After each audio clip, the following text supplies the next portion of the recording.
Майрамга карата Дайыр Асанов атындагы Жеңиш паркында ички аскерлердин аллеясында балдар биздин келечегибиз аталышындагы иш-чара өттү. Анда ички аскерлер балдарга бал-муздак таратып, ар кандай оюн зооктор уюштурулду. Иш-чарада балдар кыргыз милициясынын 100 жылдыгы темасында боор менен парктын ичинде сүрөт тартышты.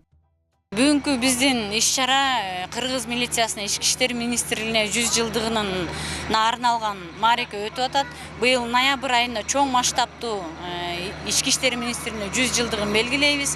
Ошого ички аскерлер да өз салымын кошуп, 1-июнь балдарды коргоо күнүнө арнап, ушу балдарда патриоттук сезимди ойготолу деген максатта бүгүнкү иш-чараны өткөрүп атабыз. Бүгүнкү иш-чарага 100 бала катышып атат. Ар кандай оюн зоокторду уюштуруп атабыз. Бүгүнкү иш-чара абдан көңүлдүү, шаңдуу, жакшы болуп атат. Ушул майрамдык маанайда уюштурган бардык уюштуруучуларга чоң рахмат айтабыз. Балдар биздин келечегибиз. Ар дайым ушу балдардын күлкүсү жаңырып, дүйнөдө тынччылык болсун.